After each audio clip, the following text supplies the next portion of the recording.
2. Welcome, everyone, to another night of Chaos Magic.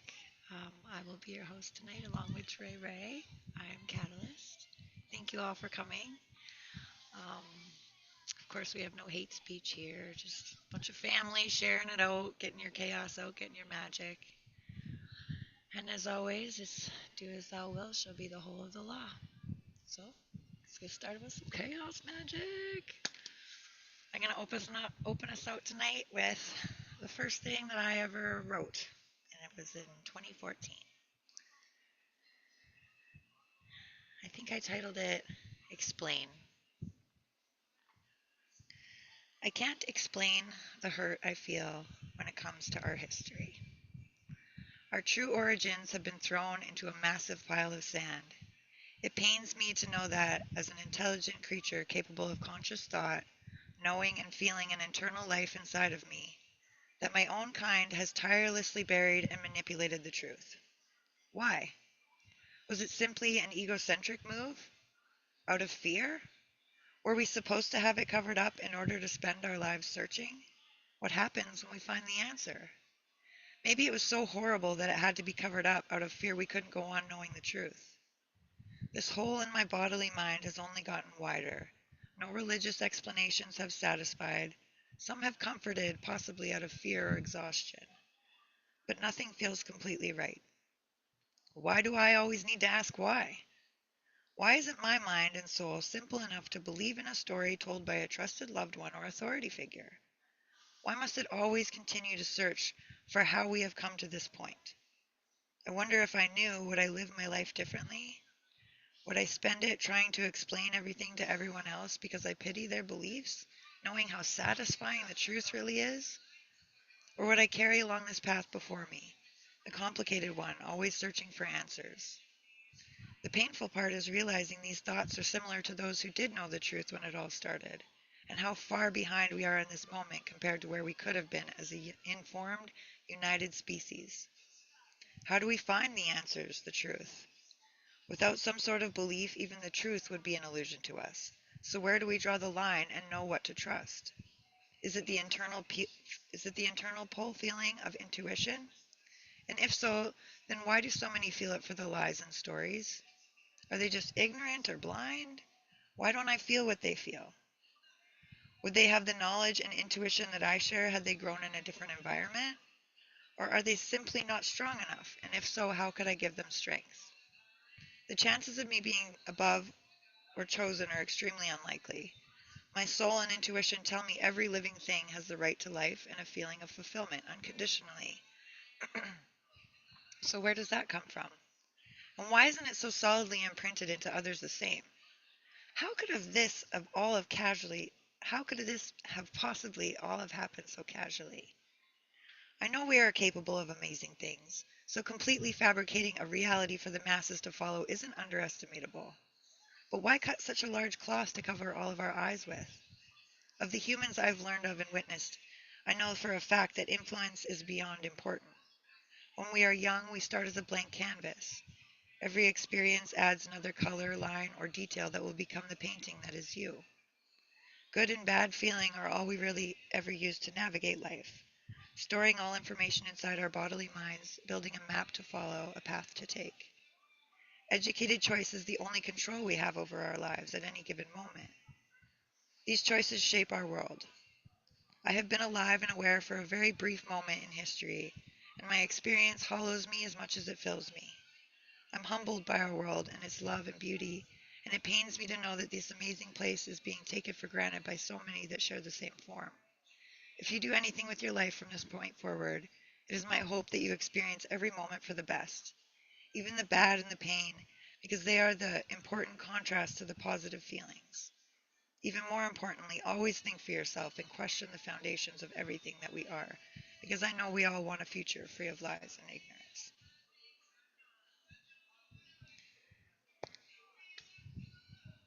So that's it. 10 At years this old. time, please give it up for KataLyst, our opener for tonight. Yeah. It's beautiful, KataLyst. That's your Um, first poem.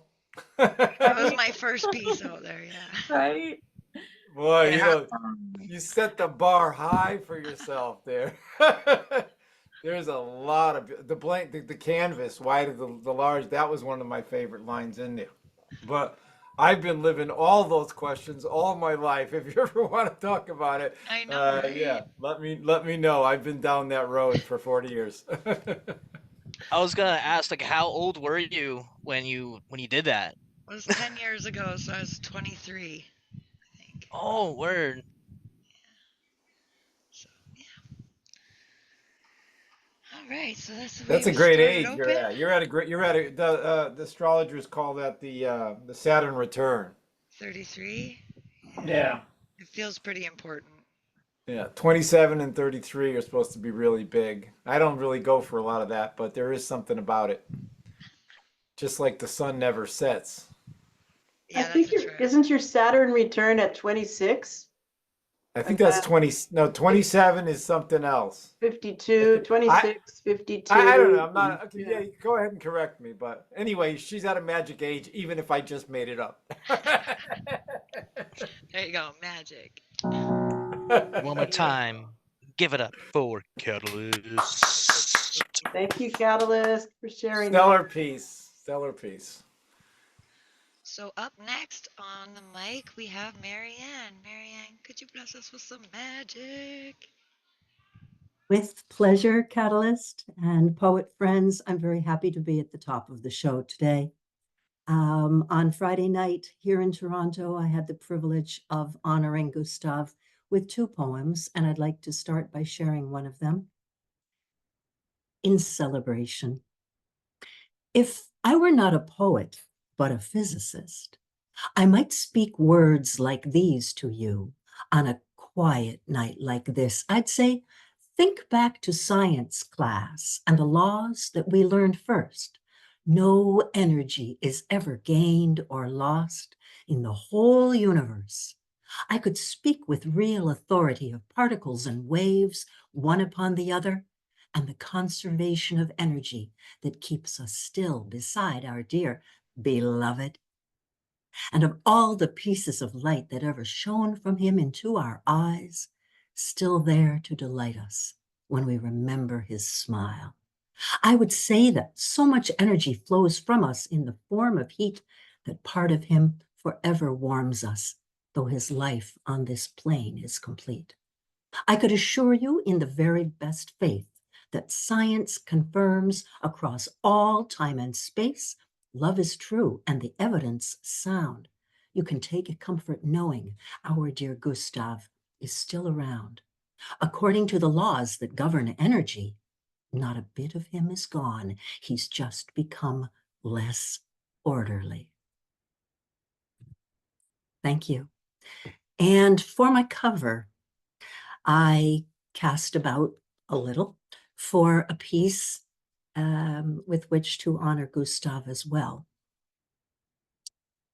And at first, I thought to read from Song of Myself, the 6, from Leaves of Grass by Walt Whitman, which some of you may know. Walt Whitman has meant a great deal to my family forever. My great-grandmother was Jenny Whitman, and cousin Walt was always present at our table as a family.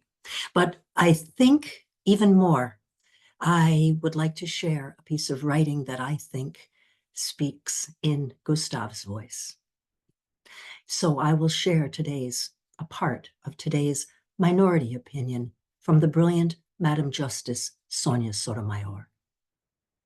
Today's decision to grant former presidents criminal immunity reshapes the institution of the presidency. It makes a mockery of the principle foundational to our Constitution and system of government that no man is above the law. Relying on little more than its own misguided wisdom about the need for bold and unhesitating action by the president, the court gives the former president, sorry, I will not name him, all the immunity he asked for and more, because our Constitution does not shield a former president from answering for criminal and treasonous acts. I dissent. The President of the United States is the most powerful person in the country and possibly the world. When he uses his official powers in any way, under the majority's reasoning, he now will be insulated from criminal prosecution. Orders the Navy's SEAL Team 6 to assassinate a political rival? Immune. Organizes a military coup to hold onto power? Immune. Takes a bribe in exchange for a pardon? Immune. Immune, immune, immune. Let the president violate the law. Let him exploit the trappings of his office for personal gain. Let him use his official power for evil ends. Because if he knew that he may one day face liability for breaking the law, he might not be as bold and fearless as we would like him to be. That is the majority's message today. Even if these nightmare scenarios never play out, and I pray they never do, the damage has been done. The relationship between the president and the people he serves has shifted irrevocably. In every use of official power, the president is now a king above the law. Thank you. Wow, Marianne. Everyone open your mics and share some love. That was amazing. See, this is why we Wow. live and breathe, Marianne. Uh-huh. Thank you. You're welcome. You're No, welcome. Good to the see you. world and what she just did and where we're going will make what she just did illegal, stoppable, wrong. Yep. And that's so we really are the front lines of free speech. Oh. And love you dearly for doing that. That was a brilliant exercise of your time and our time and time. Time thanks you. Time thanks you. There you So- have it. Just real quick, that was Sonia Sotomayor that decided that. Um, Madam Justice Sotomayor wrote the minority opinion. It was a 6-3 decision today. this is gonna be very weird for me to say, but my mother's maiden name is Sotomayor, and they come from a very specific neighborhood in Puerto Rico. And although not confirmed, there's a high chance that a relative of mine just really fucked shit up. And that leaves a really dirty feeling in me. And this is going to fuel me to write a poem about this. So thank you for bringing that to light. You're Holy welcome. shit. There's some magic. I love it. Yeah. Awesome, You Marianne. wrote the dissenting opinion. Did you get that? Yes, Yeah. regrettably. Against. Shoot. Sorry. Wow. George Washington turned down the first kingship. There was a thing about making up the word. What are we going to call this person? And president at the time was a weak word.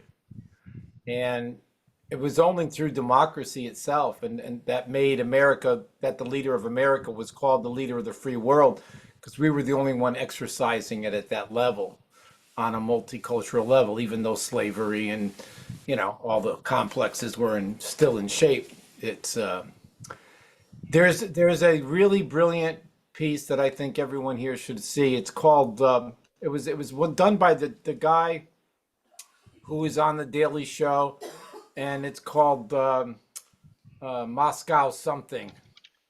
I'll look it up and say it later on. Anyway, it's one of his reporters guys did a special piece called Moscow Tools. Moscow Tool. It's really worth watching in order to share that with everyone who thinks that Trump is right, because really what's happening you just watch it. Just Moscow Tools by I'll get his name. Yeah, definitely throw that in the chat, Cece. Sure. I tried to Google it just now, but you're going to have to come back to that. Thank you again, Marianne. That was awesome. I definitely think Gustav felt that and was like, yeah, I felt something inside of me. So thank you again. Next on the mic, we've got Rick. Richard, could you bless us with some magic? Thank you so much. Although I didn't have a chance to make it Friday, I was with you in spirit. And this is in the same spirit to our brother who anyone loved is never lost. I'm going to sing you a song by Warren Zevon. I'm going to sing part of it. It's called My Shit's Fucked Up. Maybe some of you have heard it, maybe some of you haven't. A beautiful song by a brother who left early. Da da da da da da da da da da da da da da da da. Da da da da da da da da da da da da da da. I went to the doctor. I said I'm feeling kind of rough. Let me break it to you, son. Your shit's fucked up. I said my shit's fucked up. Well, I don't know how. He said the shit that used to work, it won't work now. I had a dream, oh shucks, so well. Now it's all fucked up, it's all shot to hell. Yeah, my shit's fucked up. It has to happen to the best of us. The rich folks suffer like the rest of us. It'll happen to you. Amazing grace sort of passed you by. You wake up every day and you start to cry. You want to die, but you just can't quit. Let me break it on down. It's the fucked up shit. So, that was my cover. We're all just passing by. And I'm one of those who believe, and I'm sure most of you do, that anybody loved is never lost. Never lost at all. And now I'll read one of mine. This is called The Wise Philosophies. Seasoning our friend philosophy to taste like a good pasta often leaves a spicy aftertaste. As any good Taoist could tell you, sir, overthinking becomes tangled, mangled, and even more than a wee bit obscure. Wasting time with overthinking leads your mind's eye toward erratic blinking. Counterproductive and even pessimistic leads many a philosopher to overdrinking. The quiet mind needs no such crutch. The wise philosophy can only blush. Like Lao Tzu beneath Buddha's bow tree, he's sitting quiet, his placid mind untrammeled. Even the scented cedar paneled, a skein unraveled, like a kitten playing softly in a yarn basket does he. The quiet mind upon reflection is free to follow a fresh direction. Only when our minds are quiet will we pass on passion's next riot. Silent without, the inner mantra quiets and soothes regardless of the God's name used. Peaceful quiet, all passion's wildness transformed to quietness. Now harnessed to the peaceful way, oh, what wonders performed long before the end of day. The wise philosophies. Thank you, my brothers and sisters. An honor to be with you. Thank you so much, Rick. That was awesome. Everyone, give some love to Rick. That was awesome. Thank you, Rick. Thank you. Love forever on that note to you. Yes, awesome. Absolutely beautiful. Okay, so next on the mic we have Lantern Carrier. Lantern, could you bless us with some magic? Thank you, thank you. In the universal heart, all hearts are one, inseparable, I know. Yet knowing this, I hurt the hearts of others day and night. We are all the slaves of fate. It dances on our foreheads.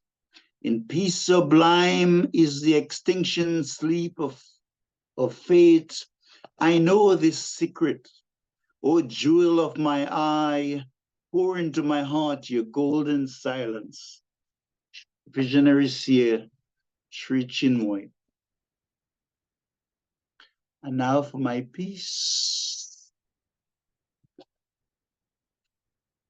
On On this ceaseless wheel of eternal time we come, dance with love like a cosmic actor, then we leave. Our legacy may include numerous gifts and talents, many merits and creative genius still waiting to unfold. Yet in this mystery, sometimes difficult to comprehend, the master calls and we must go, however unpleasant the circumstances. Who can know the ways of paradise? Gustav Salas was gifted with words, articulated the wisdom of a Persian magus. He excelled in the ability to invoke 100 virtues, using his lipped eloquence in such a way as to inspire and elevate the joys of numerous souls. Cheerful, upbeat, light-hearted, yet tough in his meaningful swipe at those alive to greed and ego, yet dead to sympathy, inequity, and concern for those in pain, the oppressed and downtrodden. Some say he was blessed with empathy, soulful self-giving, and the ability to convey significant messages of love in astonishing ways. He championed and was passionate about justice, the way a loving mom admonishes a child because of a magnanimous heart endowed with the sweetest possible love. Although we may weep now that he's gone, he's neither dead nor sleeping. On the Elysian wings of love, he travels to the soul's sacred bliss of an illustrious realm within. No farewell, for if you listen closely, you will hear his voice in the songbearer's melodies and the bouquets of flowers paying homage to his legacy of bars and lyrics. The moon and stars will sparkle like he did in the power of his oratory, tantalizing poet friends and avid listeners alike like a flowing river, like a gushing stream. I still hear his clarion call to integrity, even as love welcomes him to the golden shores of the unknowable. Let us listen to the hummingbirds as they recite psalms for his generosity, say how amiable he was. The swan still waltz to his poise and charisma, for his vibrancy affected many. His zest, nothing but love's conduit to express itself in all its shining glory. Let the fragrant jasmines rejoice, sunflowers unfold to our weeping, carrying our tears to the New Jerusalem. For flowers too sing ballads of his light, even as those who listen to his enthralling cadences were wrapped into collabs of buoyant delights. Do not mourn, for we all children of light, and will joyfully awaken our regal chambers when our turn arrives, a boon from the Master's blessings. Let us be as exemplary as he was, a tireless drum major for poetry and goodness, sharing a kindness that reflected a benchmark for inspiration, benevolence, and love. Listen while the bugles blow and the trumpets call, and know that in time, dear ones shedding tears will be comforted. Dance with shooting stars, carry the glories of love to Jerusalem, give praise and adulation for the majestic grandeur of heaven. Although we may evoke his soulfulness and charm with poignant funeral songs and speeches, lament the loss of a dear brother friend, the beloved has brought grace and mercies to his soul, born out of a spirit of light and struggle, of resilience and fortitude, generosity and exuberance.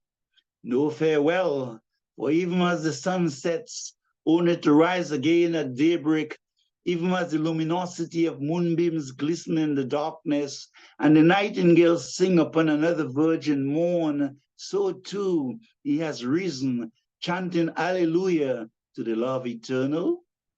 And in the breath of the breeze, we will feel his spirit, for the wind has carried his enlightening insights, his joys and sorrows, his cheerful yesterdays, and the exaltation of his tomorrows, to place them all at the feet of our effulgent majesty.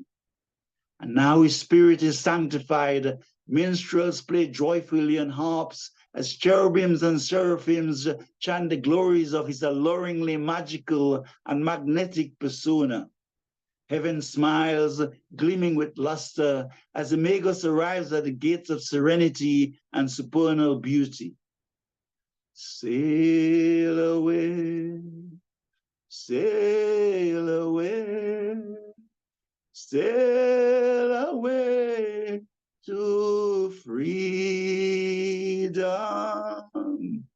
Sail away home, sail away to freedom.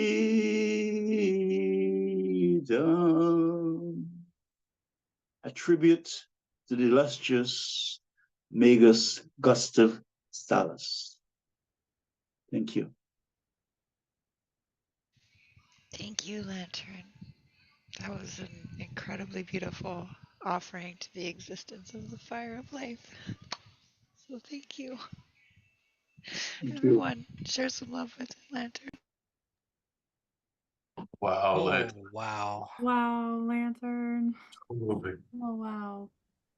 You know, you have the ability to reach down and go there all the time, to find love everywhere, anywhere, and always, and then make it new each time. I don't know how you do it, but you're magic. You're magic. That was big love. Thank you. Muchísimas gracias. I'm glad, Lantern, my wife had walked out of the fucking room like 2 seconds before you started, Lantern. Because in her eyes, you're still my wife's favorite poet. I'm so glad she walked out the room. I didn't know you were there, CP. Oh, yeah, I got my eye on you, Lantern. I got to keep my eye on you. It's so good to see you, CP. We'll be in touch. So beautiful, Lantern. Thank you so much again. Thank you all. Thank you all so much. Ariom Tefft. Thank you. Okay, Debbie. Fifth on the list tonight. Are you ready to bless us with some magic? I'm going to try. Thank you. Yay! I'll start with covering an excerpt. I know Gustav would have liked this. I'm sorry I didn't start doing it sooner. An excerpt from Moonchild, which is the novel written by Aleister Crowley. And it'll just be a real brief bit because it's very convoluted. So I'm going to find excerpts that are okay as standalone pieces. I mustn't contradict the famous expert in psychology, she laughed back at him. I ought to deny it indignantly. And I surely am crazy to leap in the dark. Only it isn't dark when love is the lamp. Be careful of love, the old magician warned her. Love is a jack-o'-lantern and hovers over bogs and graves. It's but a luminous bubble of poisonous gas. In our order, we say, love is the law, love under will. Will is the iron signal staff. Fix love on that, and you have a lighthouse, and your ship comes safe to harbor.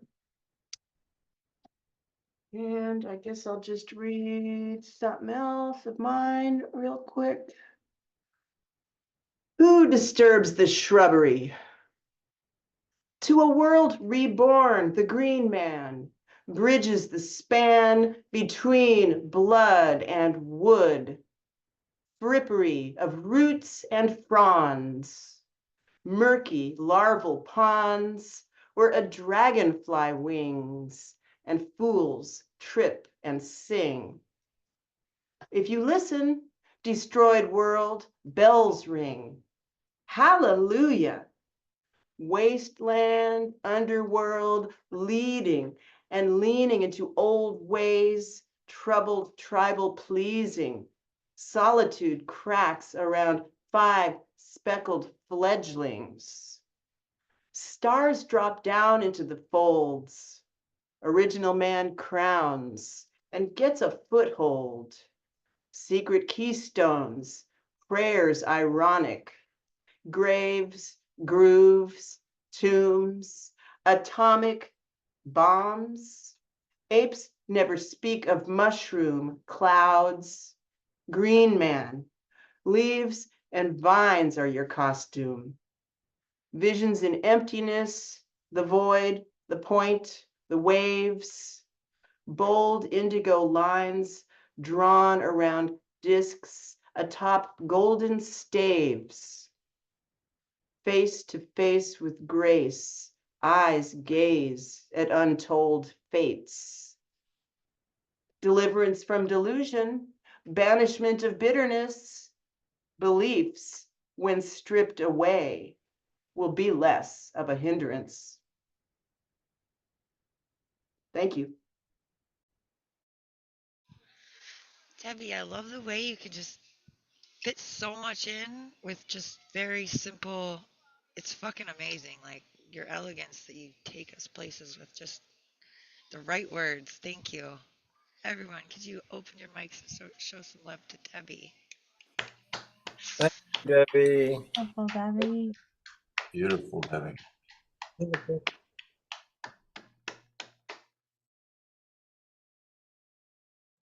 I loved your cover too. Your original work is just, oh, right there. Love it. Thank you so much, Debbie. Next on the mic, we have Nemo. Nemo, I love you. Could you bless us with some magic? Absolutely. It's good to be here. I wanted to say that I'm feeling Gustav's loss right now, very sharply. But I also feel the love that he poured into me every day. And that's not going to change. The pain will fade. I know that. But he poured so much love into me, into all of us. I don't think that's going to fade. I have a micro triptych, and then I have a cover by Gil Scott Heron. I'm going to read a poem by Gil Scott Heron called Running. I'm going to start with Gil Scott.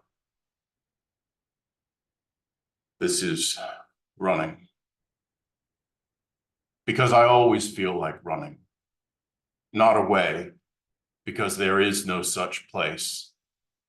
Because if there was, I would have found it by now. Because it's easier to run. Easier than staying and finding out you're the only one who didn't run. Because running will be the way your life and mine will be described, as in the long run, or as in having given someone a run for his money, or as in running out of time. Because running makes me look like everyone else, though I hope there will never be cause for that. Because I will be running in the other direction, not running for cover, because if I knew where cover was, I would stay there and never have to run for it. Not running for my life, because I have to be running for something of more value, to be running and not in fear. Because the thing I fear cannot be escaped, eluded, avoided, hidden from, protected from, gotten away from, not without showing the fear as I see it now. Because closer, clearer, noser, nearer, because of you, and because of that nice that you quietly, quickly be causing, and because you're going to see me run soon, and because you're going to know why I'm running then. You'll know then, because I'm not going to tell you now.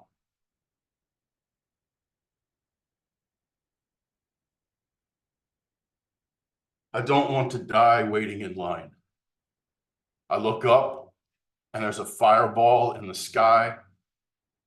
And I know that even if I were to make it to my car, and drive into the morass, I'll end up standing somewhere near it, stuck in a traffic jam.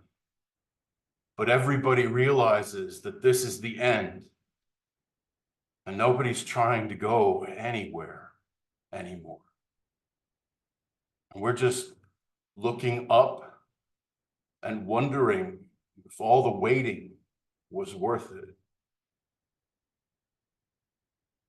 I woke this morning to find myself changed.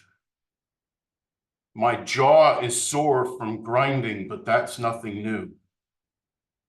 I had to untangle myself from the machine that keeps me sleeping, like I do every morning.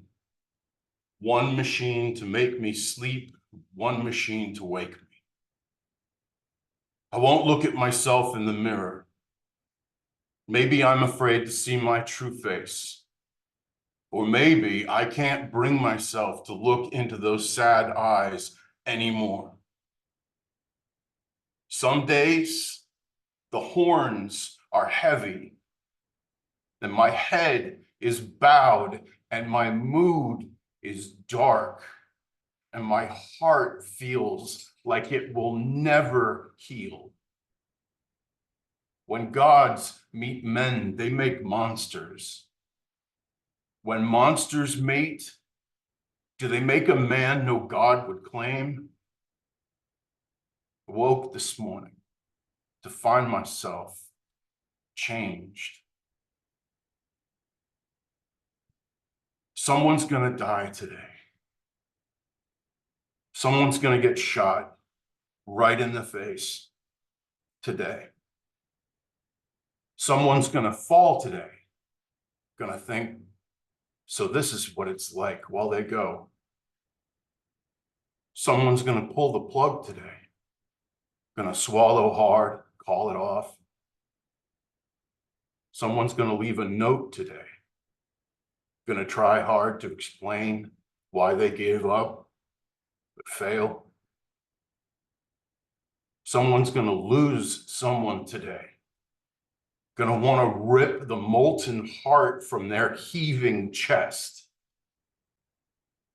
Someone's gonna get sick today, gonna have to figure out what to do with the little time they have left.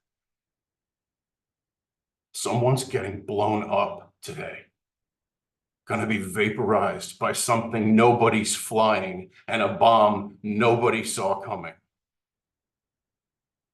Someone's gonna get saved today, gonna feel the strength of the arm that pulls them away from danger, gonna cry at being worth saving. Someone's gonna get born today. Someone's gonna fall in love today. Someone's gonna rise today, gonna stand back up despite the pain, despite the doubt, despite having every reason to stay down. Thank you.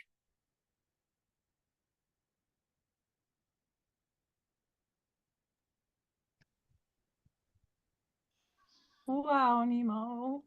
Holy shit. Oh God, thank you so much for that. Thank you for having the heart you have. Thank you so much just for being exactly who you are and expressing all of that. I needed that so much. Thank you, Nemo. That was gorgeous. Thank you. I'm at a loss for words, for sure. What a beautiful community we have. My God. For real. What a family we have here. Love you, Nemo. You're freaking awesome. And I'm glad Avacha found us too. I knew you'd drift this way. Everybody, please give it up for Nemo if you haven't already. Thank you so much, Nemo. Thank you, everyone. It's wonderful to be here and to honor our friend tonight. Every night, I think. Yeah. You're a beautiful soul. Thank you for being so strong through all this. You've been a rock. You know, there's this courage when somebody really loves you and then they're gone. There's a responsibility to inherit that love. And in Yeah. a way, that's kind of what I felt. It's like, and imagine Nemo inheriting more love. There it Right. is. There it is. I remember the first time I made that man laugh. You make my life when that happens. Beautiful. Thank you so much, Nemo, again. I love your cover. That was awesome. You bring life to covers. It's like I said in the chat, it makes me want to write something just to watch you bring it to life. Like, that's so cool. All right, next on the mic we have Paul Skiff, Jedi Master. Paul, could you bless us with some magic, please? Yeah, sure. I have two very short quotes as covers. The first is, capitalism has the power to immediately and continually turn into a drug the poison that is thrown into its face and then to enjoy it. And it's a quote from Bertolt Brecht. And the other quote I wanted to read is, to be bourgeois does not mean to own capital or squander gold. It means to be putting a heel on the corpse of the throat and of the young. It means a mouth stopped up with fat. Believe me. This by Mayakovsky. I just have one short poem. It has a title, Bonds. You put yourself through me to see what dream forestalls. The hem of your lips, disclosed by Coriolis beneath a well door from which a river of rope rhymes flows backwards on the quake of your slumbering, slender carriage, makes descending night speed.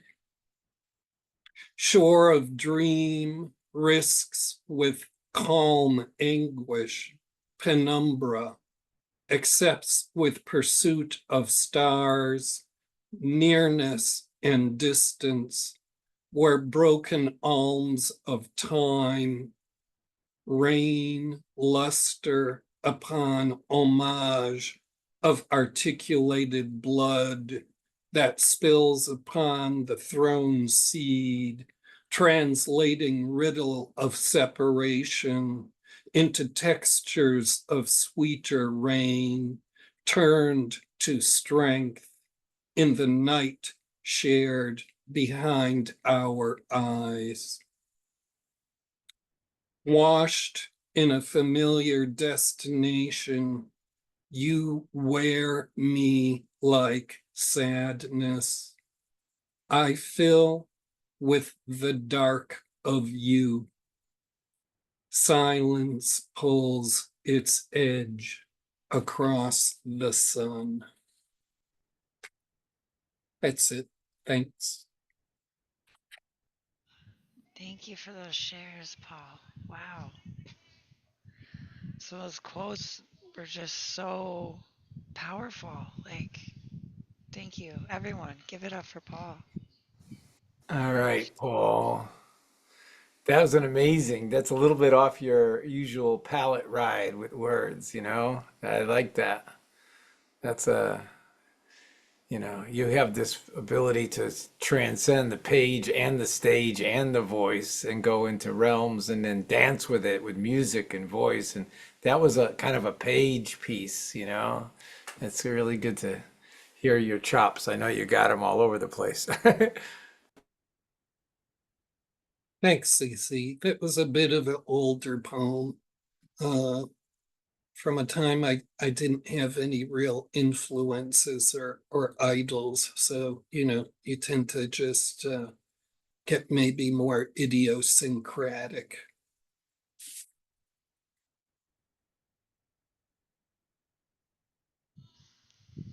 Thank you again, Paul. That was very powerful.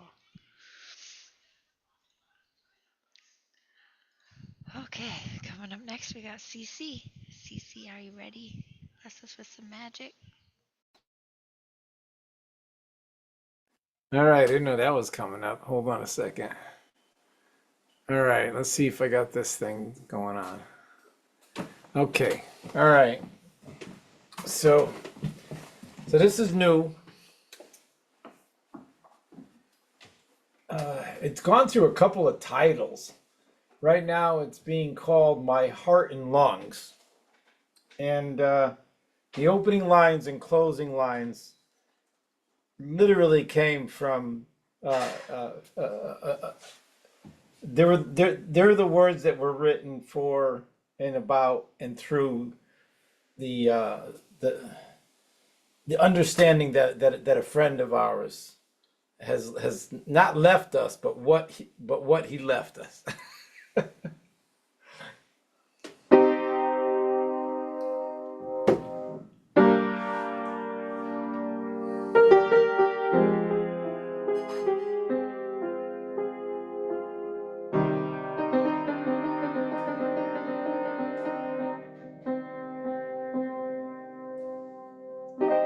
Like endless waves of empathy, immaculate beyond belief, there was no death of poetry lives here.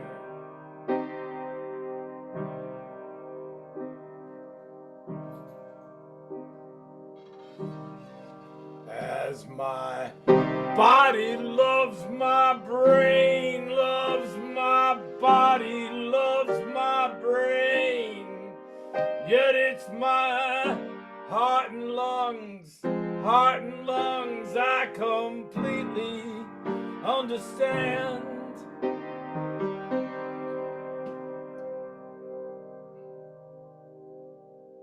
As my body loves my brain, as my body loves my brain, as my heart and lungs completely understand. My fingertips and toes start talking to the blood there on vacation, feeling like they've been there way too long. So cell by cell they dread the end while missing their friend oxygen. And so they packed up for the heart of home. Now you won't believe the many stories I heard along the way, the many tales of pain collected, trials trapped in sorrow's muscles. After years and years of crying out, most cells saying, let's just give up, there is no hope or help that's coming, there is no heartbeat waiting. Still my body loves my brain, loves my body, loves my brain. Yet it's my heart and lungs I completely understand. My body loves my brain, loves my body, loves my brain, loves my heart and lungs I completely understand.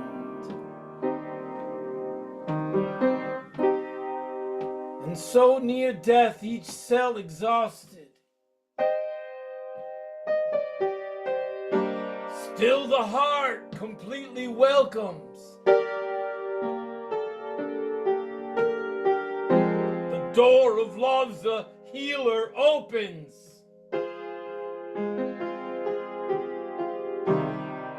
No enemy of love need enter.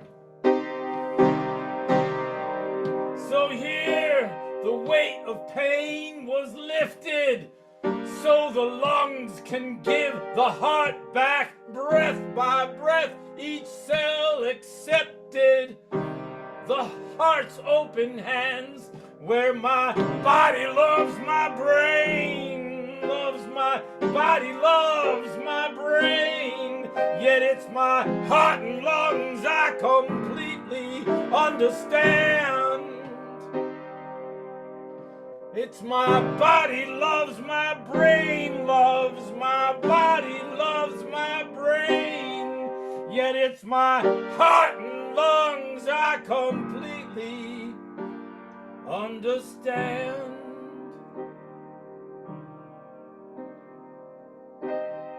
Like endless waves of empathy, immaculate beyond belief.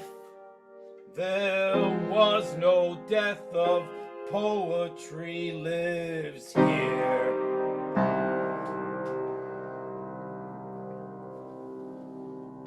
And that's for Gustav.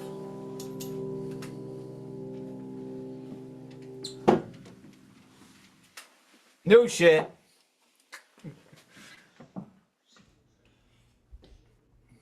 Gustav would be losing his mind right now. Oh my gosh. Thank you for saying that. He would be That was losing his shit right now. TC, you're always like, when you're on piano or whatever, you're always like a whiskey neat.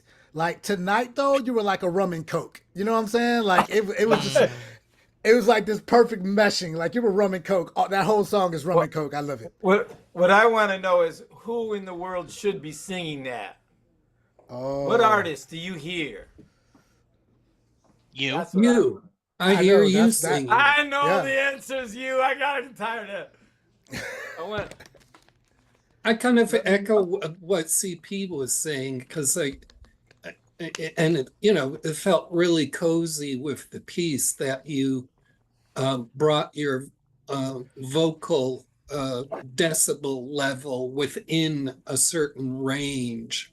Because I know how on so many of your pieces you really cut loose and you do some very heavy footwork too. And I think this was more in a kind of centered range.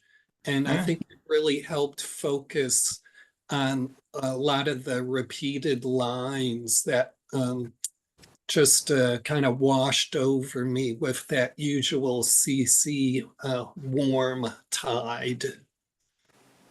Part of it comes from I spent many years in the movement and the healing arts, and I have an appreciation for guided visualizations. So it's kind of a guided visualization hidden inside of a lyric. Because if you follow it, my body loves my brain, loves my body, loves my brain, loves my heart and lungs completely, is actually like that explains a lot of it. It is a real kind of a mantra, approach to it. Yeah. Because a lot of us, when we think too much, a lot of mental health issues, it's actually kind of a it's a way to find, well, it's like meditation is a thing because it does something. It calms the mind down, and in order to get that blood going up and down, and the nervous system works that way, the vascular system works that way, but without the heart and lungs, it's the rhythm. It's the rhythm. That underlying biological rhythm that's automatic like that, and that's all gone through so many evolutions too. I mean, it began as the New Age movement, then it became the wellness movement, then it became the human potential movement. I don't know what they call it now, but it is all centered on the same goals, but kind of different emphasis for the different generations. Yeah. Anyway, totally beautiful. Thank you. At this point, one more time, please give it up for CC Arshagra. Awesome. Thank you so much, CC. Love you. All right. On deck, we have Parquillian, but stepping up to the plate now, please give it up for Avacha. When you are ready, please unmute and take it away. So honored to be here with you.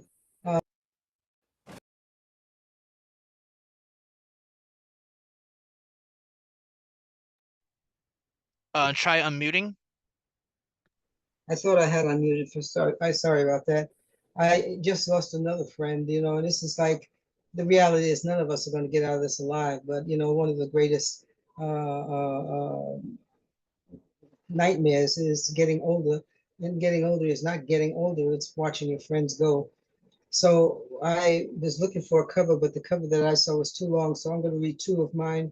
The first one, I based this thing on a dicho, the Cambodian dicho that says, when we make that transition to ancestorhood, that we become shadows that are walking around the earth and what have you. And if we could rise back, Poppy would always say that we go from birth to rebirth. And so this is called Indestructible Shadows Walking the Dirt Earth. And I originally dedicated to Moms Mabley, Cantinflas, Sachiko Nakamura, and Aubrey Blair, but I also want to dedicate it to Pedro Juan Pietro, to Gustav Salas, to Dilcia Pagan. Indestructible shadows walking the earth. Like shadows in the wind, planting eternal smiles in our eyes, turning oceans of sadness into the healing medicine of pragmatic madness. Outrageously mischievous shadows dancing in the wind, getting organically but astronomically high on moonbeams, playing playfully, sneaking around unnecessarily forbidden corners, delirious and serious, drunk seriously drunk on beauty and justice, unashamed and boldly invading previously uninhabited but habitually boring dreamless nights. Wildly scheming on brand new ways to make us all fool our laughing, dancing and laughing, right in the deceptive madness, the blandness of the faces of the masters of disaster, like shadows in the wind, planting the unforgivable sin of hope in our eyes, sometimes even forcing us to get silly and making us grin in our sleep, regardless of reality's chaos, refusing to allow us to surrender our souls to evil's emptiness. A secure smile is an undefeatable weapon, keeping us strong enough to handle it when everything goes wrong, even on those days when we think this is it. Can't take anymore and we can't go on, and like magic, you hear a giggle. I see you hear a giggle like a shadow in the wind as a childlessly stubborn breeze almost knocks you down, but catches you before you hit the ground. And you find yourself laughing uncontrollably, hysterically at the absolute stupidity of any thought of giving up. You better believe me. It's just moms or Cantinflas or Sachi or Aubrey trying to get us together laughing. I say laughing in the destructive face of the crippling the effects of fear, continuing their unending mission of clearing our vision like shadows, forever dancing in the wind, still planting smiles in our eyes, but making sure we always remember the price, making sure we never forget the absolute power in our hard-earned ability to smile. This last one, I had to change it up just to keep my head above water. When I moved out from New York to California, I come from a nice Caribbean in the city culture that I was used to dancing. I had a dance partner all my life, you know, and I came to California where folks listen to one type of music. I was bored to death. And finally, I went to one party reluctantly, and all of a sudden, in comes this weekend with a foot long afro spinning across the floor and what have you. Oh my God, there he is, my dance partner. And I wrote this for him and for all the folks who don't go to parties to intellectualize or to get in somebody's pants, but go to parties like I went to parties and dances, and you went and you were looking for who could do it, you know, who could bring it as far as dance. You didn't care how old they were, how fat they were, how skinny they were, what race they were. You look for those feet. Could they move it? I lived around the corner from the Cabo Rojeño, and I almost wore the floor off the place. And when I met Ramon Pinheiro, who's also a great poet, he became my dance partner for many, many years. So this is called Cuando Baila Ramon, and it's inspired by Ramon Pinheiro and all brothers who love to dance.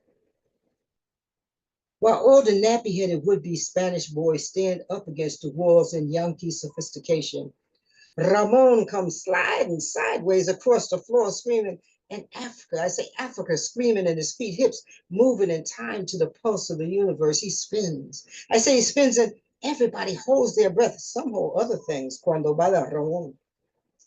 Baila mi borinqueño negro, sweat running shiny rivers down his face. He drops, turns, jumps, screams, baya, papi, baya, baya, baya, baya. Women hold their stomachs and they sigh while the colored Spanish boys intellectualize their non-existence. And even Ochun smiles cuando baila Ramon.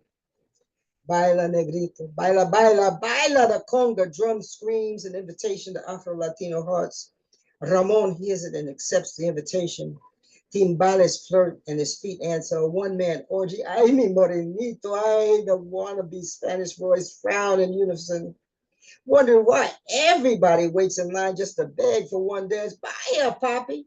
Who says blondes have more fun? I too wait my turn. And even Ochun smiles. Cuando baila Ramon. Cuando baila Ramon. Cuando baila Ramon. And I hope all those spirits who just made ancestorhood and that big descarga in the cosmos are up there also dancing somewhere. Because I do believe Poppy says we go from birth to rebirth, they're just differently with us some kind of way. And thanks for listening to my words. I'll put my book and some other stuff in the chat.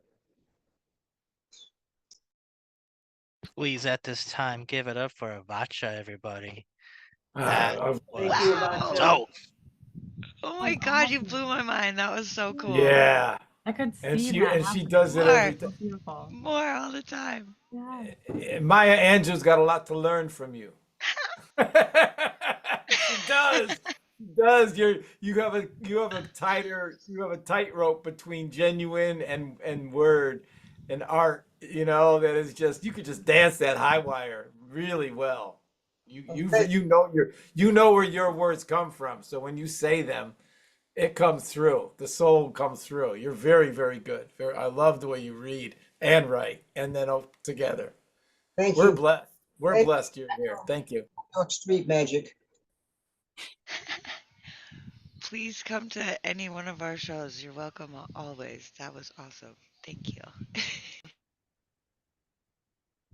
We're gonna keep this dope ass open mic going here. On deck we got Olivia Mercedes, but up now, please give it up for Parquillian. Unmute and take it away when you are ready. Yeah. Thank you so much, Dre, and everyone here tonight. Great to hear Avacha in this venue as well as others. So I don't have a cover tonight. I read a couple elegies Friday night, and I've got two more for people that Gustav reminds me of a little bit. This first one's called The Search for the Inner Warrior's Freedom. And it's in loving memory of Marcus Macaluso, whose name can be translated as Warrior Freed. I now recall a speeding van I rode in down a country road to sit with you when you were a boy, you handling the shift while your mother drove. I fell asleep that very first times your parents had to shake me awake. So would I be allowed to return? They pondered on the path to take. Invited back, I heard your tales of hearing in Billy Joel sounds that suggest that pressure had strains of mazurka tunes you learned at a Polish wedding fest. We talk about your projects for hours, ignore the outer descent of the gloom. The sound of gravel underneath tires would send you running up to your room.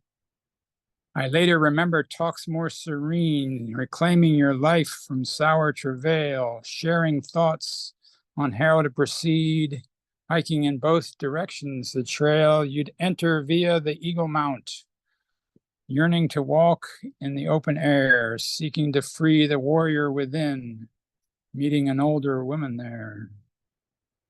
You found your way around the world by building landscapes and buying land on verdant slopes of the 5-0 state and cooking for friends on New Mexican sand. At last you seemed to settle down, your mother ever proud of your life, renting a home in our hometown, but landlord woes would lead to strife. Along with your son who shared his name, you then lived above your father's store, where he would sell the finest tomes that readers renowned had read before. You fell into a sleep for a week. A series of shocks had shaken your heart, then opened your eyes one final time. Before this plane you did depart. I'm sad but glad to drive the miles to witness the piper at the gates and stand in line by the ancient oak that over the centuries silently waits. Our age-old Quaker meeting room, a normally placid sacred space, could not contain the multitudes that spilled into the adjacent space, where bikers with tattoos from out of the hood would gather there to wish you the best, with mothers of sons who felt understood on the following phase of your restless quest. So I got to read that to his mother a couple years ago before she recently descended into dementia. So I was glad I was able to do that. So that's from Marcus. Another important Marcus in my life, cousin who's quite a bit older. I've only met him a couple times, but I knew his younger brother better, Milo, who's passed away a few years ago now. He was about 15 years older than me. This is called Minder Binder Stew, and it's in loving memory of Milo Minder Binder Hunt, whose favorite book, of course, was Catch-22.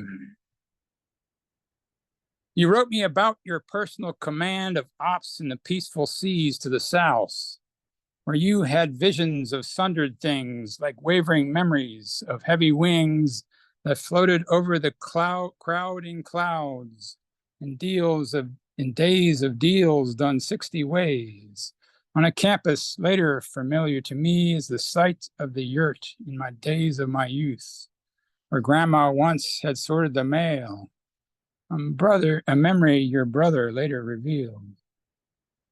Your mind unhinged by sour travails, its hemispheres charting divergent paths. You taught me lessons I'll never forget of the knocks at all hours of the night. You'd rise from the deepest, darkest depths where chestnuts would roast on an unopened fire, unlike the carrots on that sloppy Joe, your favorite Minder Binder stew, you named for the catch portrayed by an art that sat on open campfire flames where Quebecois gave us Indian wheat. That's corn but said in an accent sweet. Within the cabin of logs by the lake, reclining beneath the naked mount, where perch with swimming colors bright would escape a white box fate. In a daze, you'd expound on lithium's aid and relative rivalries I had known as I was born just days before my father's sister's youngest child. 5 years and a decade had passed you by, the second son of his elder one. And joys of smoking, but don't ever start when the caffeine would finally kick in. You'd collapse again when we arrived in the land of the hot and arid winds, so sweetly surrounded by geckos of blue and quails that roost on nearby roofs, as javelinas would hustle by the hummingbird feeders in fading light.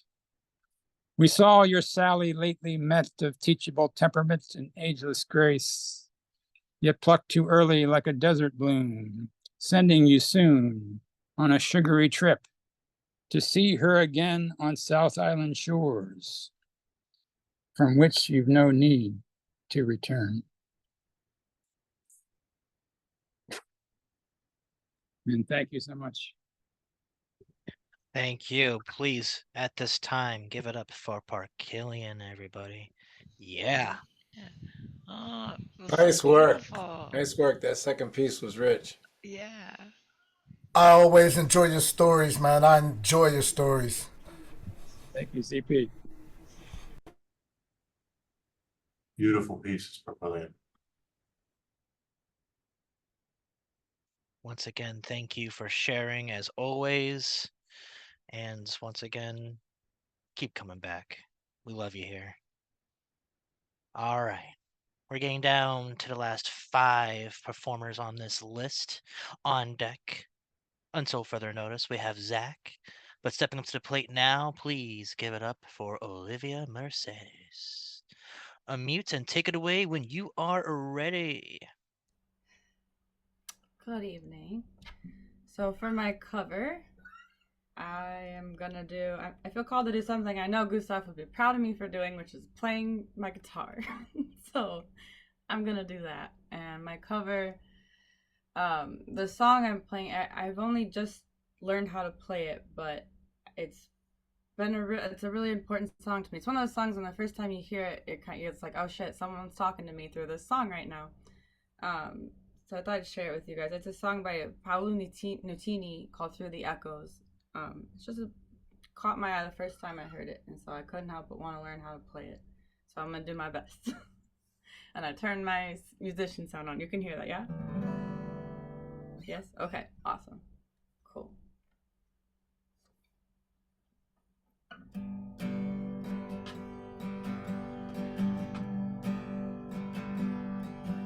I'm always wondering what it would feel like to die. She asked me why. I always smile when I feel like I'm gonna cry. She asked me why. Oh, brother, quit panic sad. She's always offering me her hand. I hear her coming through the echo, through the echo, through the echo, straight to me. Over and over, over and over, over and over again. She's always wondering what it would feel. Sorry. She's always wondering what it would feel like to fly. I ask her why. She says everything she sees shines in the sky, up there shining. When your belly's rumbling down the phone, when you ask for bread and get a stone, when you feel like you're alone, listen for me coming through the echoes, through the echoes, through the echoes, straight to you.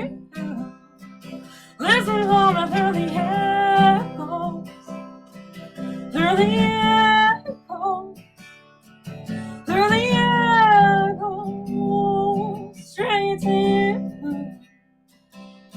Over and over, over and over,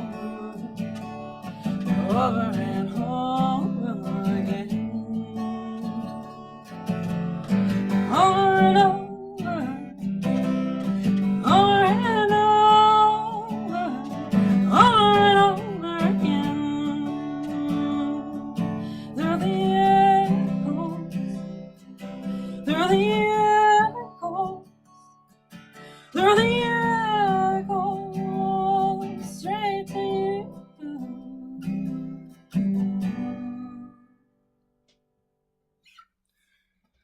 Thank you.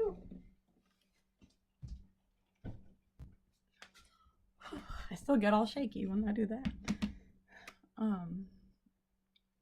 And then for my original, I just feel really, really fortunate to be a part of this community and witness you guys be the community you are. I know I'm very new to this space, and like I said on Friday, like I did not have the privilege that many of you had as far as how long or well I got to know Gustav. But watching everyone in these spaces, I was at a workshop yesterday a Zoom workshop with Ray, Jane, and Paul, and they dedicated the whole workshop to Gustav and like reading his work and then like responding to it and writing our own work like based on like lines from his poetry as prompts, and it was just so powerful. And as I'm like in that space watching everyone, listening to everyone, because I was writing to the prompts, but I also just kind of like wrote a side poem just in awe of this community. So I know some of you were there yesterday, but I wanted to just share that poem that I wrote during that workshop about Gustav. And I titled it The Poem That Never Ends. It's really short. As I watch and listen and feel the spirit of the poetry pouring out from the community you so passionately built, I can't help but recognize with pure awe that your death is the first line to a poem that will never end.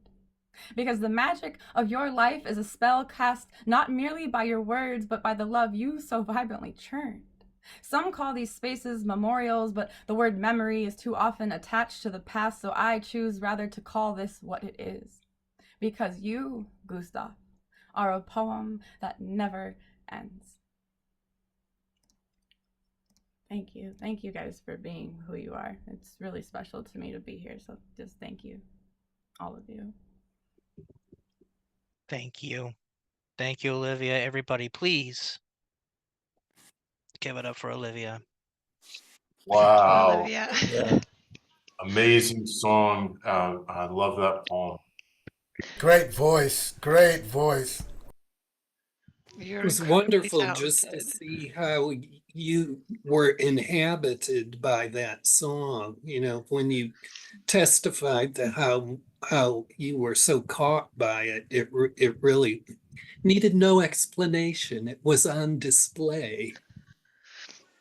And yeah, and as far as you being new, when somebody arrives here, not everybody has the courage to step into their genuine self and let their vulnerability just sort of like, you're very comfortable with your own vulnerability, and that takes more courage than you could imagine. So thank you. Thank you. Yeah, it was really good to see, you know, you had a couple of pauses there, but you could see, you know, how you just put that excessive emotion right back into the work. And that's always the way to get through, you know, a piece that you're really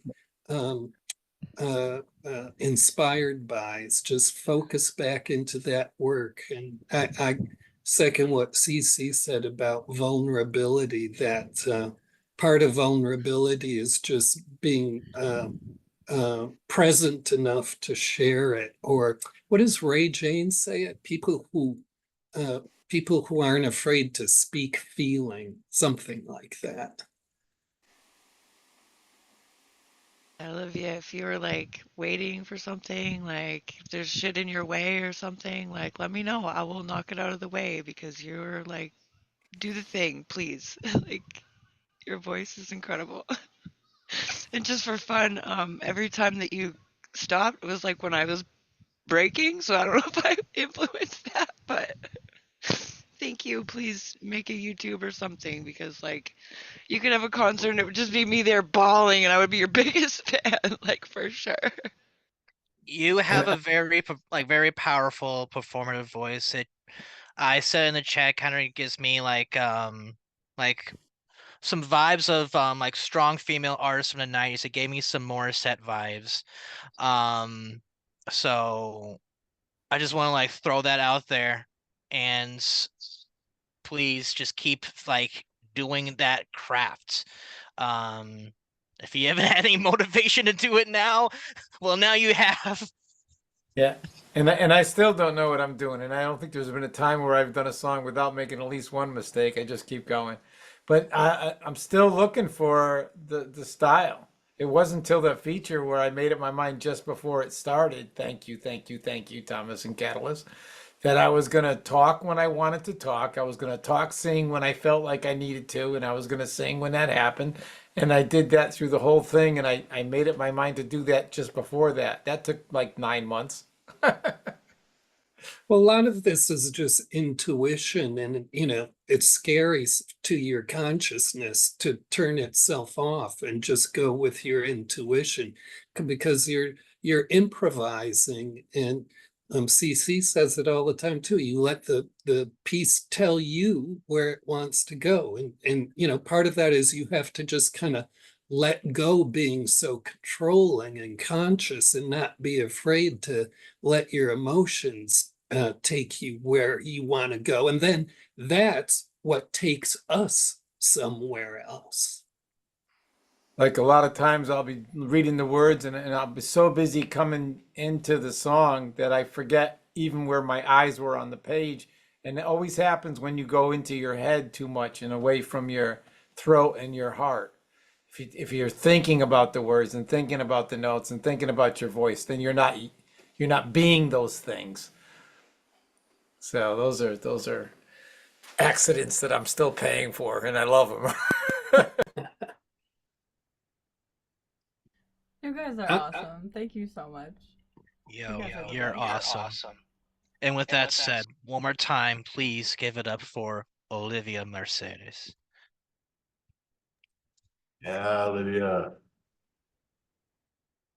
Damn right you earned your flowers. Fuck yeah. And Gustav would be proud that you got courage and picked up the guitar. Yes, so. All right, we're gonna keep this good train rolling here. On deck, we got CP Maze. Yeah. But up next, we got Zach. Please, at this time, unmute and take it away, my dude. Hello. All right, for my cover piece, I'm going to read a poem from inside of the novel The Education of Oversoul 7 by Jane Roberts. It's called Thought Bird Song. The birds outside my window are your thoughts sent to me. From the nest of your brain, they come flying, fledglings. I feed them breadcrumbs so they do not go hungry. Then they perch on the tree branch with beaks open, singing. We have come from the nest of yesterday and tomorrow. God bless our journey. We have flown from the inside to the outside world of your knowledge. The cage door is wide open. We burst out, singing, and we fill all the treetops. Splendid and glowing, tiny as tree bells, we dance on the branches of night and day always. Listen to us, feed us. We are your thoughts winging out of the nest of the birth cage into summer and winter. Our song is your heartbeat. We move with your pulses, and you send us out, perfect and shining, each living and different, to populate your kingdom. We sing outside your window and line up on the rooftops. That was the cover piece. And for mine, I wrote 3 different pieces with the same beginning line, and I've been playing with the idea of just smashing them all together into a singular piece. And so I'm just gonna do that right now. In the twilight of transcendence, creativity flows through the blinding light of nothingness. Pen and paper lose matter. Material and flesh are stripped away. Float through the river of everything, shrugging away sticks and stones, for only words can heal. In the twilight of transcendence, beckon forth everything, through the blinding light of nothingness. Escape the material realm, entering doorways only once imagined. The hand of a muse rips it from the hinges, never to close again. In the twilight of transcendence, darkness dances with the blinding light of nothingness. The door of the cosmos, swinging open, and float through the river of creation, crossing the door's barrier. Embrace the rapids and drown in your inkwell. Emerge from the surface, one with the pen. Cast no stones, swing no sticks, for only healing words can touch me. Poem. Right on. Right on, please. I think give it up. I wish Lantern was here. I think Lantern left, but he would have loved that What a one. mantra. Ah, The You cover gotta was read that. You gotta read that gorgeous. again for Lantern when he's around. I think he's gone, right? He left. Yeah, He did leave earlier. Oh, he would have loved that last line, man. My heart. Love it. Love you, Zach. So good to see your beautiful face. It's good to see you guys. I love you all. Thank you. Much love to you, brother. And once again, please give it up for Zach. One more time. Yeah. All right, Zach. We're gonna keep this fine train rolling. All right, on deck we got Dr. Faizen, but stepping up to the plate now, we got CP Maze. When you are ready, my friends, unmute and take it away. Awesomeness. Can y'all hear me? No? Yeah, but it's really quiet. Can you hear me now? Better? So much better. So much better. Yeah? All right, cool. Two dedications, both to Magus. The second one is dedicated to Magus and everyone in this room. So the first one is called a poem I wrote in 05 called Muse, Cry Me a Constellation. It's dedicated to Magus. Give me one reason to love you, and I will Vincent Van Gogh my soul.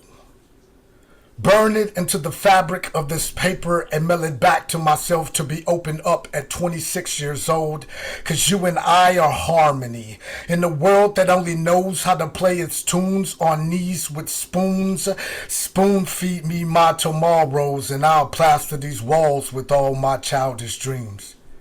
Cause I can't continue to live in this kindergarten world where everyone's judged on how well their color stays within its lines.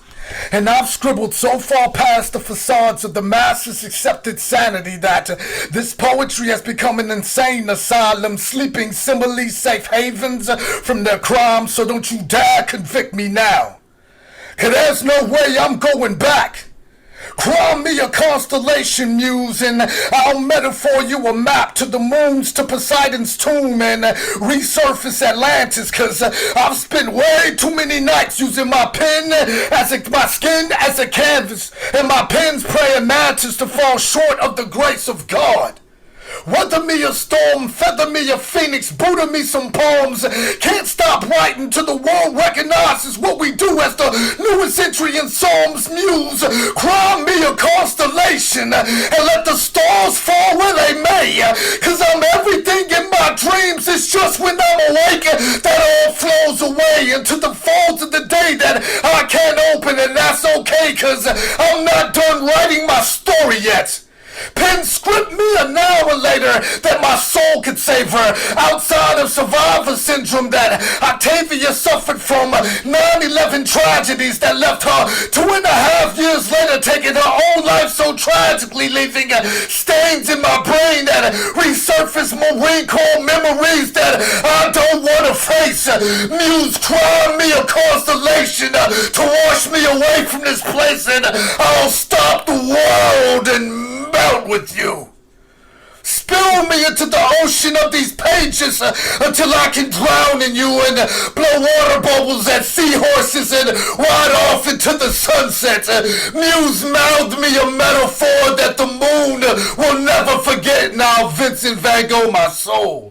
Midwife myself back into reality and let the kindergartners recess in your home, 'cause you and I are harmony in a world that only knows how to play its tunes on knees with spoons. Spoon feed me my tomorrows and I'll plaster all these walls with all my dreams. Just don't convict me now, 'cause I finally got the courage to speak. You've knighted me as an asylum poet, and this is my chance to peak. Don't valor me now, 'cause the mountains will mock me forever, and this is not about me, it's about this gift that we treasure.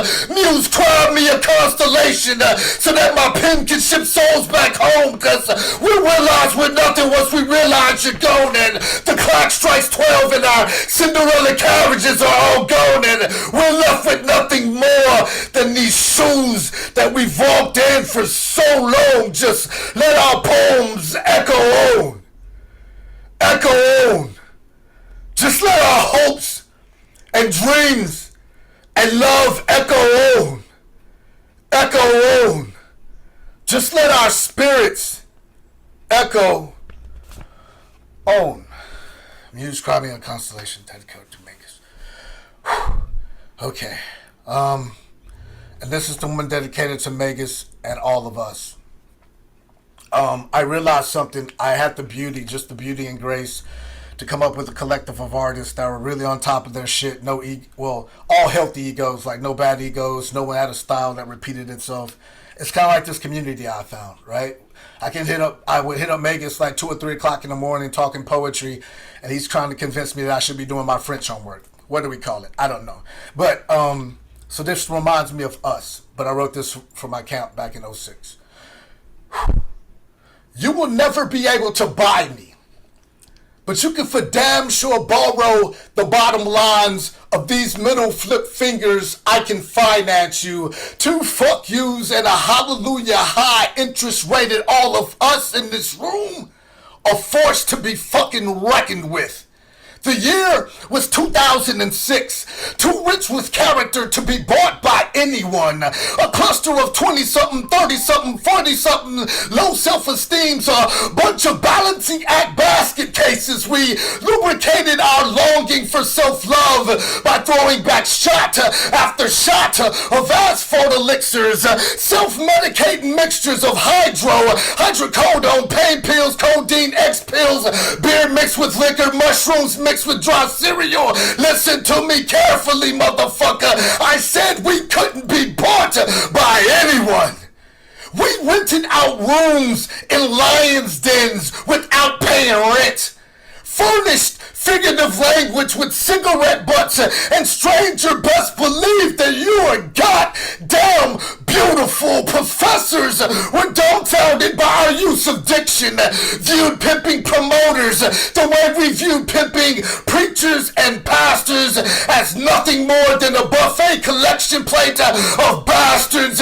Don't you dare ask Magus or none of us if we believed in God. We knew God personally. Feel free to ask him. Go ahead, ask him. Ask God how often, if ever, he's ever forgotten to believe in us. Not often. Do you know how many meals I missed solely surviving off the words I spit? Too often, cracking smiles like pickable coffins, dreams like nightmares raising up the dead. Pardon the I'm for the people posted up on me and Magus's tongue, but why won't someone turn up these muses in my head, for I've forgotten which one sounds like God. Where were you when you last attended your funeral services for your own dreams, wrapped in an unemployment sections of newspapers? I'd rather punch a clock before slapping a snooze button. Dare any cop to cardiac arrest me for heart beating up time, y'all. They're a ghost. Slanging dope in your childhood. Pickpockets robbing your ambition from right underneath your nose. Fiends, crackheads, junkies are dying to tell all of us. Love. Love is the very first ever gateway drug, but you won't listen because the music's too loud in the house party of pity that's dancing in your head. Your rib cage is a hole in the wall where your heart lays in fetal position. The lifelines in your hands are really frayed loose nooses of where what you hold on to will die from. Accidentally falling in love with yourself is trying to blackmail you again. It doesn't want you to run circles around your halo as if you always just hit a home run. Y'all, this reminds me of us so much during our hanging out late night sessions on Zoom, FaceTime, telephone calls, text messages. During our late night times, y'all, we had killers and convicts holding conversations with tenured professors and religious studies theologists. We were anthropologists and fashion majors, high school teachers and sign language interpreters, self-employed businessmen and double majoring college graduates. We were restaurant waiters, servers, birth boys, and barbacks. We were 3 a.m. late night drummer boys and left-handed guitar players, tap dancers, and interpretive dancers, sultry soul singer. We were hippies and graphic design artists. We were classically trained on the piano and ballet dancers. We graduated from the Juilliard School of Music and the Juilliard School of Dance. We were physiologists, part-time psychologists. And once a Marine, always a Marine. I am a coterie of diction defying a heaven of a hallelujah of a high wire act. We were concrete killers of catharsis. We were chaos magic. We were open minds, open mic. We were Nuyo. We were the bipolar collective. And we were the word art, hidden in the word heart. And motherfucker, we couldn't be bought by anyone. Poem. Love y'all. Ow! Who the fuck is supposed to follow up with that? Holy shit, damn. Everybody give it up for CP Maze. God damn. Holy shit. Oh, Wow. I'm still trying to reassemble my cranium from that. Holy shit. Yeah, I want to say more, but then I have sympathy for the speaker in my computer. Oh man. You know, he wrote those with us 05 and 06 pieces, and they are as timeless. And we needed to hear it, and you needed to give it to us, and you included giving it back to yourself. I heard that. So you were just well, what kind of a gift unto a gift unto a gift unto ourselves? I'm trying to be a rum and coke next week. I'm gonna be a rum and coke next week, CC. All right. Yeah, tonight I'm just a Long Island iced tea. I'm just bringing everybody in the class. Yeah, I'm a Long Island tonight. So, yeah. Well, you know, everybody who's in their ever first poetry class or workshop, they should get exposed to what you do just as this superlative lesson in self-disclosure and the fearlessness with which you go at that, because you know that's a big impediment for most people when they're starting to try and cope with writing themselves out into their poetry, is this timidity to really get extreme about it, and you won't get anywhere unless you do that, you know? Yeah, writing themselves out into their poetry. Paul just said that. Writing themselves out into their poetry. Paul just said that. The Jedi mind trick. Yeah, it's weird. I know we were talking about Olivia.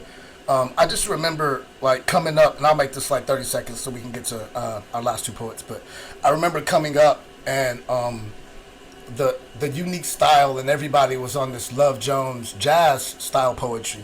And for like 6 to 8 months, it was fucking crickets, Olivia. Like, it was record scratches when I got off the mic. Give it up for Maze. Silence, silence, silence, silence, silence. Like, and then eventually it happened, you know? Like, Olivia, you're a fucking wild card. Stay that wild card. Like, you picked up a guitar today, and I was like, fuck, I can't even talk and play guitar at the same time. And then you do a poem in the same set. So, like, yeah, I'm just thankful to be in this community. I'm glad to have found it. Glad to have found all of y'all in the back room friendships. Like, it's all chaos magic, right? Yeah. And you did the right thing by mentioning all the venues, because the families are not separate families. We're one family. And that was an important thing to remember. You know, Yeah. But then when I was doing all those millions of open mics, that was one of the problems, is that once people went to an open mic, they were afraid if they went to another open mic, then they wouldn't get the feature. and then that became a bunch of little kingdoms, and it actually was the community destroying itself from the inside by being over loyal to the islands of venues rather than the community of venues as one. So thank you for that, and that's an important thing for all us to remember, because venues do come and go, but the family, the breadth of what we are doing as a voice collectively, you can shut down one thing, but what do you? We can't whack a mole the shit out of us. We're not for sale. Well said. And with that said, one more time, give it up for CP Maze. Woohoo! And I'm gonna correct. And I'm gonna Right. correct myself right now, because yeah, there's one guy that can definitely follow up CP Maze, the rich, velvety, smooth voice of Dr. Faizen. And at Dr. this time, Faizen. unmute and take it away. Yeah. Oh my gosh. Well, first of all, no, I can't.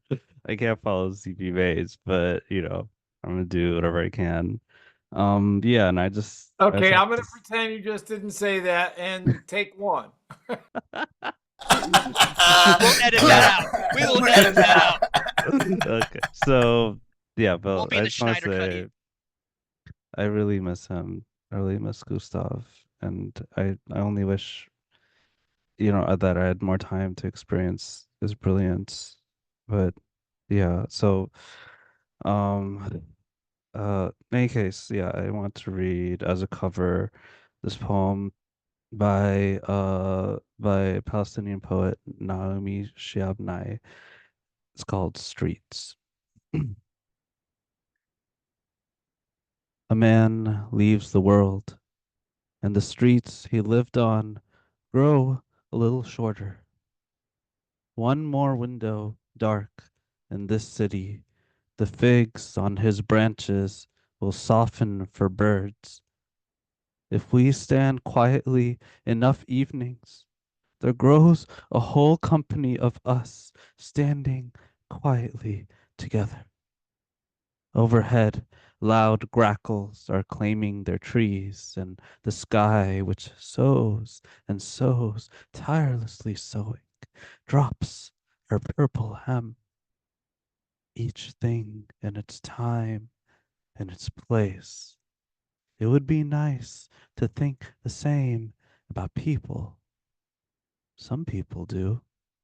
They sleep completely, waking refreshed. Others live in two worlds, the lost and remembered. They sleep twice, once for the one who was gone, once for themselves. They dream thickly, dream double. They wake from a dream into another one. They walk the short streets, calling out names, and then they answer.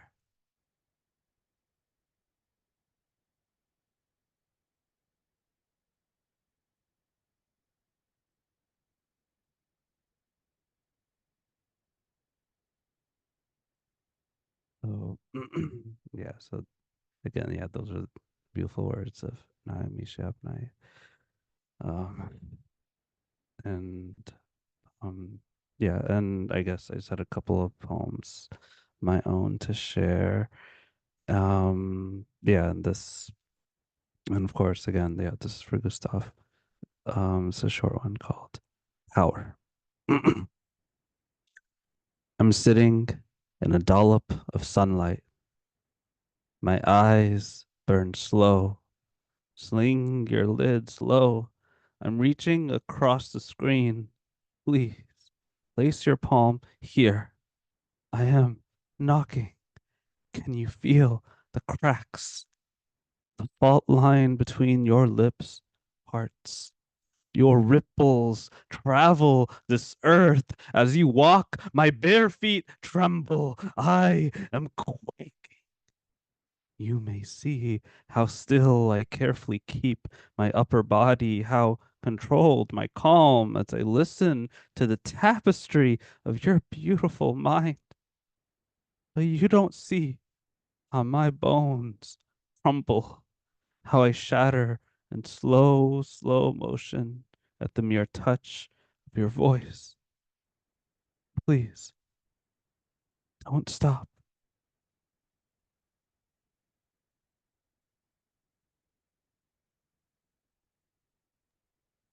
At this time, please give it up for Dr. Faizen.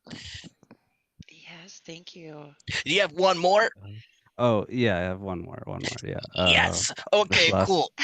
This last one's called Museum. My grief is earwax.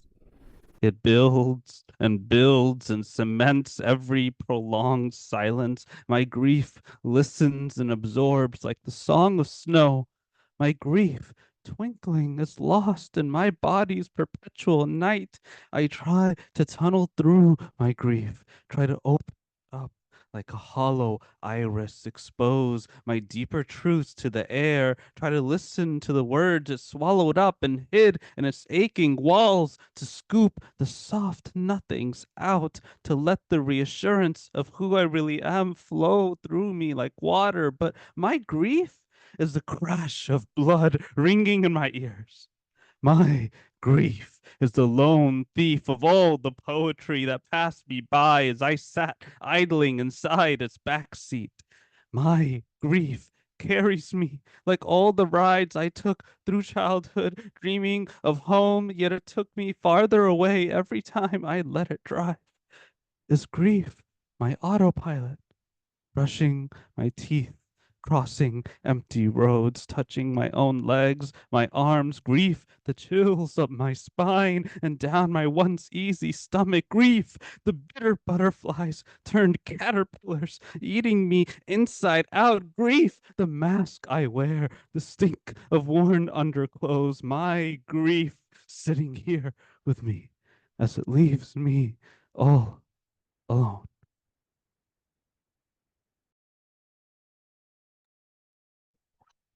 Wow. Yo, everybody give it up for Dr. Faizen, everybody. God damn. Right. Beautiful, Doc. Just ripped my heart out. Can I have it back? Wow. I feel sorry for who has to follow you.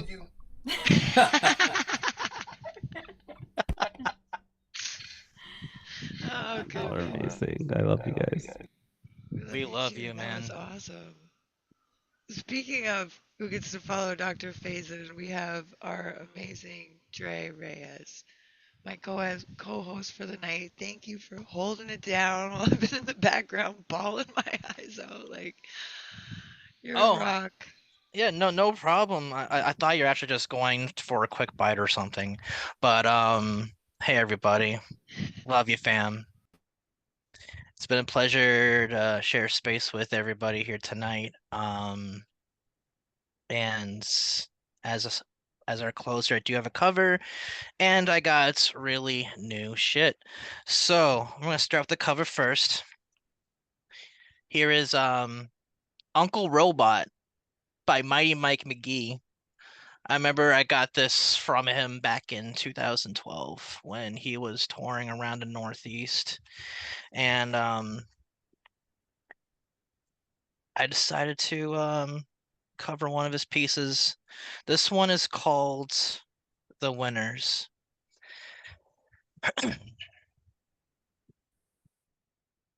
I am an unopened package sitting under a gift tree, the big one you save for last. You are the second to last and last bite of my favorite ice cream. You are the dangerous and delicious, the only thing I want in that moment. Nothing after this will be better than you.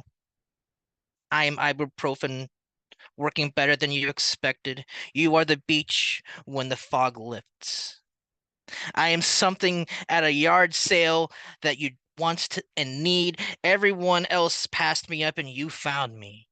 You are light and heaviness in perfect proportions. I am breeze. You are sunrise. I am coffee. You are sweet agave. I am bananas to your peanut butter sandwich. You are night slipping into my morning. I am words in the night. You are the ears I exist for. I am divine. You are righteous. I tap my mind, heart, and shoulders for the Trinity you are. You dance to the beat of my heart. I hum to the tune of your mouth. I kiss you. You kiss me. We sigh into the future. Future, the world's the one we are making. We are a team. I want to win with you. Poem. And again, that was Mighty Mike McGee. The winners from Uncle Robot. And now the fresh shit straight out of the fecal factory. All right. Let's just say that I felt really inspired by what happened over Friday night, and I felt compelled to write a poem that felt was driven by the spirit that is the Magus. So here's Word Junkie. This just came to me today. And this is my first time reading this out loud, so here it goes. My name is Andres Reyes, and I am an addict. I'm addicted to the feeling of pen on paper, juicy words that the page will savor, poetry that influences radical behavior. When it's a passion, it's never a labor. So let's take artistic expression straight, no chaser, and scream the eternal cries resting within Mother Nature. May all of our poems be star-destined prayers that become future lifesavers to the ones who may be our future engravers. I'm addicted to the community, the feeling of unrivaled unity, achieving spiritual immunity, not feeling like a minority. This wonderful souls and personalities where every day is a ceremony, a celebration of our humanity. I'm addicted to the energy of comfortably showing vulnerability, relaying hurts into healing creatively, and relaying that into a frequency from mind to throat to technology to the world around me, with the hope that maybe my words can provide that validity in someone's reality. I'm addicted to poetry. Can you feel me? My system refuses to make antibodies for the creative bug that embodies all of me. I'm addicted to poetry and the ability it gives me to be a little wild, a little crazy, testing language to its boundaries just to see what it could be for shits and giggles and scientific theory.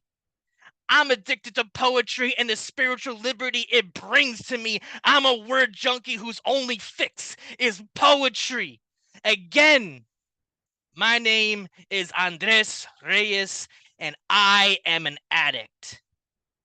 There is no high in the world that compares to spoken word. Poem. Thank you. Holy shit, dude. Everyone open your mics. What? Yeah. Holy shit! Yeah, Let's go, Dre. What a flow you found. Fresh from the Damn, I'm fecal addicted to that factory. I'm poem. loving it. Yes, do your shopping there. Fuck yeah. Oh. Hey, Dre, I got a quarter pound of words for you at a cut rate. Oh, Oh man. that was good. That was good work. That was good work. You got out of see, those are the kind of poems you got to get out of your own way to write. You know what I'm saying? That was one of those. You don't think about it too much. You're too busy bleeding the truth. Oh was man, good. that was so You've been energized. so busy And it assuming had the facilitator duties that Sorry. it might be kind of hard to do as much writing while you're doing as much facilitating. So I hope that moving forward, you do continue to strike a balance on, like, we need your writings and your speakings also, in addition to as much as we need you to be like the heart and soul on the facilitating you're doing. Thanks, Dre. Debbie, is that your art, by the way, behind you? That's William Blake. Oh, okay. Thanks, Dre. I always love a your picture work that makes when me you think, get. it makes me think of us because it's It's a picture of Homer and the poets, and it's pertaining to like Dante's Inferno and stuff. I'm not really an expert, but there's the poets. And where we are in this is I guess limbo. Like, I'm not Christian, but there's like this place where just poets and philosophers go. And I think it's like, that would be cool with me, hanging out with Yeah. the poets and the philosophers in limbo. Yeah, making some noise in the 3D realm. I think in Dante's Inferno, the poets hung out. You're right. It was like the equivalent to purgatory. Not really hell. Not Purgatory, really. that's the word I meant. I think, or limbo. Yeah, I don't know. I'm not Christian, Yeah. right? But to me, that's where I wouldn't mind being, because it would be with my poet people and my philosopher people. Yep, that's where all the poets hung out. There is a place beyond all right doing and wrongdoing. I will meet you there. Transcend that shit. That's one of the best lines. Yeah. Good shit, Dre. Good shit, though. Thank Yeah, I always like it when you bring that energy of the guy who gets into the ring to really put it up. Thank you. That was new shit. When you showed up with that, it was like, this is new shit. I'm gonna crush you. I was like, who is this guy? I'm a guy that's inspired by CP Mays. Not gonna lie. Make a best t-shirt. I don't know. There's how can you not be inspired by that kind of energy? And with my background in wrestling, I was like, yes, I'm connected to that shit. So yeah, just like that cutthroat performance, that's what I crave for, and I don't know. I was inspired by CP. I was inspired by Magus, and I just wanted to just kind of convey a bunch of feelings I've felt in the last, I don't know, 72, 96 hours, and there it is. Did you write it in one sitting? Did it just come out, like, did it just vomit out of you in one sitting? Hell yeah. Yeah. Hell yeah. Sometimes those are the good ones, man. Sometimes those are the good ones. It was powerful. I love it. Thank you. Well, it's the tradition of the poetic ranter that's always brought a lot of progress and change, and certainly has brought a huge amount of attention to spoken poetry. So it is a vein that has a long, deep, tradition and history, that kind of declamatory, high energy, no holds barred, don't give a fuck what anybody thinks about this. And you leave the stage, kind of with a vacuum there. It did have in the first like quarter of it. I'm saying, I think I'm listening to Gustav. There was a dance in there that I felt was lining up there. The notes were there. I was feeling it. I was trying to go for that. Not gonna lie. There you go. Yeah. I try to pay tribute in subtle ways in my poetry of just various influences, and that was. A lot of people don't know. Chappelle brings a lot of theater. He studied. And people think he's just a stand-up, but you bring your tools, and you got some tools that are outside of literary. Bring them in. Well, the one thing I appreciate Gustav's work so much for was his fearlessness about taking it off the page. It wasn't about being on the page with him for the most part. It was the live spoken presentation, the speaking up and the speaking out, and how, he was just fearless about that. And it was sort of the cornerstone of his style. I have the video of him live at New Yo. That's pretty amazing. I don't know who wants that or who's gonna put it together or somebody, but when they were first mentioning he's in the hospital, somebody said something about collecting some of his stuff. So whoever, if that ever comes around, remember that somewhere in one of my devices, storage things, there's Gustav at New Yo with the brick wall. Agree. One of the other in all things somebody seriousness- brought up was doing a anthology of all his collaborations. Yeah, I think that was me. I mean, I might have been one of them. And here's what I'm wondering. I'm wondering if Dane Ince is thinking about putting something like that together. Excuse me. Because he's got a whole like Bless you. publishing situation. Like I was gonna like put my neck out on a limb and go like, you know, everybody send it to me or something. But like, I wonder if Dane would do it. And then of course it would be done under his professional imprint. Does anybody know if Dane, see, somebody has to assemble all the collabs. Like I wouldn't mind doing that, but I don't want to be like in charge of anything. If somebody would like to do that and then delegate that to me or something, do you know what I mean? Like what we need to have is like an anthology with his collabs, which I guess all of the collaborators probably have a copy in their files, but also like the video, like what CC was mentioning. So it would almost need to have like a insert CD or a DVD or something in the sleeve or something. Like, I don't know. I have a lot of ideas, but I can confirm with you that that Alma Garcia was in talks with I believe Meg's sister about trying to get things in works to publish his work. So I'm not too sure how, you know, what's going on in regards to negotiations with that, what the progress is, but I know there was a thing there. So I know that Alma is involved with publishing. good. With Quill and Crow Publishing. Good. So she knows how to format and get things proper for basically publishing. So we'll just have to see where things are with that, and we'll check out, we'll check in with her later, definitely. That's great. I have the technology to make a chapbook in my house. Same. I have the printer and the saddle stitch thing and the trimmer, but I don't have the time to assemble it all and do the page setup there. So if somebody wants to do that, I could at least make the demo, you know, at least to get it started. Like that contribution. I mean, that's not a big time thing, and I got to start a company, so.